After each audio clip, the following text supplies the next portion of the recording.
আসসালামু আলাইকুম রহমতুল্লাহ। আমি মমতা মুশতারি বলছি যশোর থেকে। কেমন আছেন আপনারা সবাই? কাছে দূরে দেশ দেশের বাহিরে যে যেখান থেকে আমার ভিডিও দেখছেন, আশা করছি আল্লাহর রহমতে সবাই ভালো আছেন। আমরাও ভালো আছি আলহামদুলিল্লাহ। সেই সাথে ওয়েলকাম করছি আমার ইউটিউব এবং ফেসবুক পেজ মমতা মুশতারি থেকে।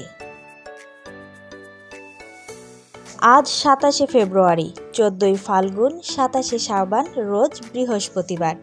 কুয়াশাচ্ছন্ন ফাল্গুনের একটি সুন্দর সকাল থেকে আজকের ব্লগটা শুরু করছি। আমি সব সময়ের মতো পুটুলি বাবার কাপড়গুলো এইভাবে গ্রিলে ছোট ছোট করে টাঙিয়ে দিই। সকালে সূর্যটা ওঠার সাথে সাথেই কাপড়গুলো 10টা-11টার মধ্যে শুকিয়ে যায়। আর পুটুলি বাবার হাত থেকে রক্ষা পাওয়ার জন্য বালিশগুলো এক পাশে লট করে রাখি।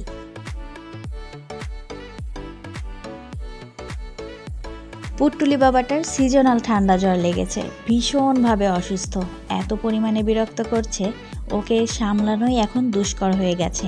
আপনারা হয়তো খেয়াল করেছেন আমি নিয়মিত ভিডিও পাবলিশ করতে পারছি না। ভিডিও থাকা সত্ত্বেও এডিট করে সময় মতো পাবলিশ করাটা এখন আমার কাছে একটা চ্যালেঞ্জের মতো হয়ে গেছে। যাই হোক, আমি আশা করছি আপনারা বিষয়টা বুঝবেন এবং সেটা সাদরে গ্রহণ করবেন। এদিকে রোজার তো আর খুব বেশি দিন বাকি নেই, আর এদিকে পুটুলি বাবার শারীরিক অসুস্থতা, এই দুই মিলিয়ে একেবারে হিমশিম খেয়ে যাচ্ছি যেন আমি। আমার জন্য আপনারা প্রত্যেকে দোয়া করবেন, আমি যেন শারীরিকভাবে সুস্থ থাকি এবং ওদেরকে সামলাতে পারি এবং সবটা যেন আল্লাহর অশেষ মেহেরবানিতে সামাল দিতে পারি।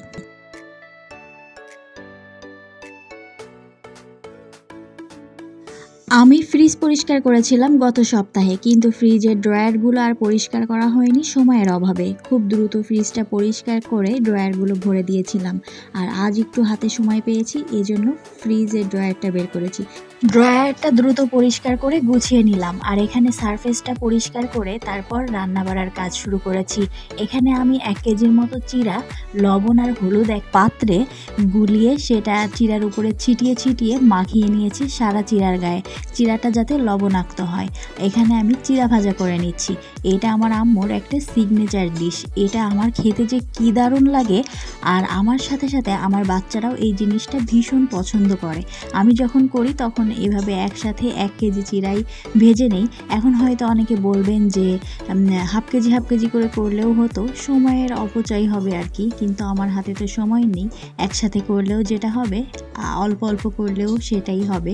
এখানে একটু চিরা আমার যেগুলো এক্সেস গুঁড়ি বের হয়েছে সেগুলোকে একটু ঝেড়ে নিয়েছি, আর চিরা যেগুলো একেবারে মচমচে করে ভেজে নিয়েছি, তারপর একটা পাত্রে, চিরা ভাজারই পাত্রে, সেখানে আমি বেশ কিছুটা আদা, রসুন, পেঁয়াজ, কাঁচামরিচ, শুকনো মরিচ, আপনারা যে মরিচ পছন্দ করেন সেটা দিতে পারেন।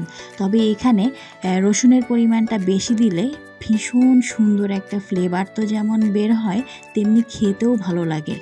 এটা কোনো রেসিপি কিনা আমি জানি না, দেখতে তো সাধারণ কিন্তু খেতে হয় অসাধারণ। এই রেসিপিটা আমার আম্মু শিখেছে তার মায়ের কাছ থেকে, মানে আমার নানির কাছ থেকে, আর আমি শিখেছি আমার মায়ের কাছ থেকে। চিরা ভাজাটা নামিয়ে আপনারা লবণটা চেক করে নেবেন। লবণটা যদি আপনাদের কাছে কম মনে হয় তাহলে আপনারা পেঁয়াজ রসুন তেলে দেওয়ার পরে একটু লবণ দিয়ে ভেজে নেবেন, আর পেঁয়াজ রসুন ভাজাটা যখন লাল লাল হয়ে যাবে সে পর্যায়ে এসে চিরাটা ঢেলে দিতে হবে।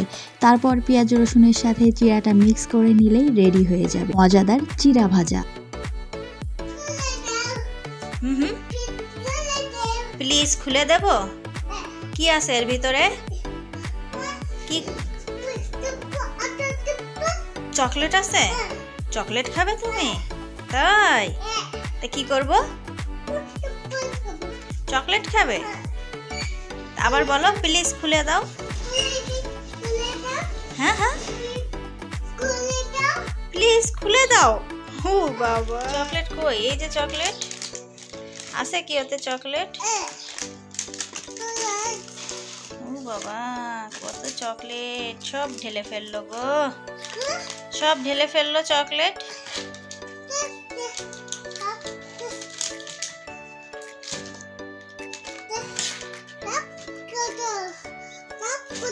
তুমি খোটো, আমি কেন খটবো? আমি ঢালছি নাকি? হ্যাঁ, তুমি ঢালছো তাই। তুমি ঢালছো, এবার তুমিই খাবা, আমারে দিবা না? আমাকে দেবে না? দেবে? তা দাও, একটা দাও আমাকে। Thank you. আর সব তোমার? ও বাবা,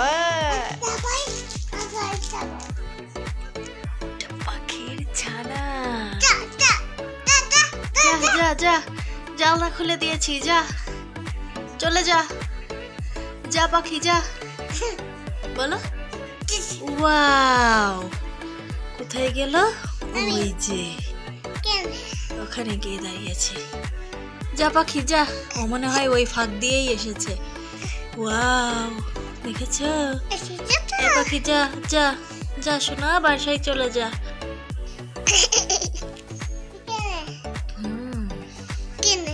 ওখান দিয়ে এসেছো তুমি? হ্যাঁ, তুমি কি ওখান দিয়ে এসেছো? আবার ওখানে গেছে। পুটুলি বাবুর মতো দুষ্টু পাখিটা। তুমি কি এখান দিয়ে আইছো? কোনখান দিয়ে আইছো? সেখানে? এখানে? তাহলে সেখানে চলে যাও। বলো, সেখানে চলে যাও, তুমি যেখান দিয়ে এসেছো।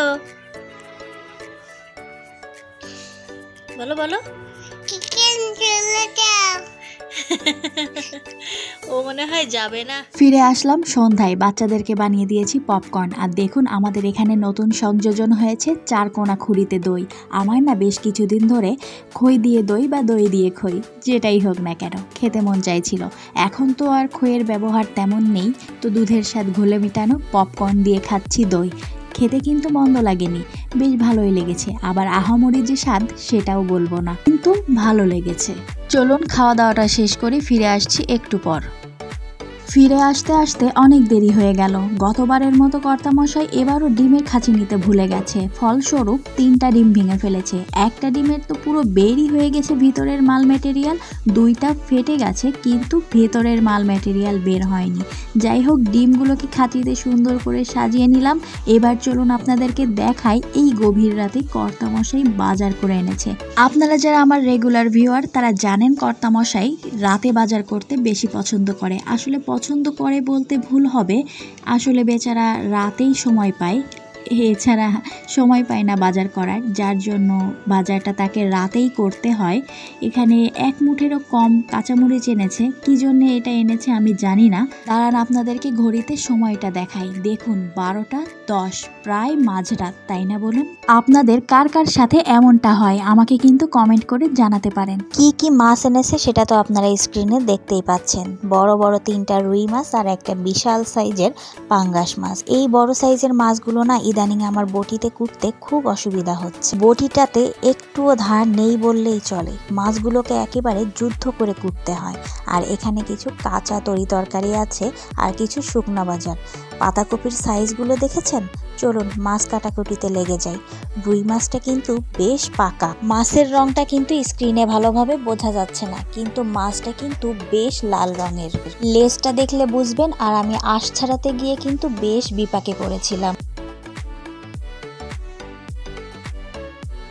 চলুন কষ্টে শিষ্টে মাছের আঁশটা ছাড়িয়ে ফেলেছি। এখন মাছ নিয়ে যুদ্ধ করে সে মাছটা কাটার পালা। আমি এদিকে যুদ্ধ করে মাছ কাটতেছি, আর কর্তামশাইয়ের হঠাৎ মনে হলো সেই এই মাছ দিয়েই মাছ ভাজা করে এই রাত্রে ভাত খাবে।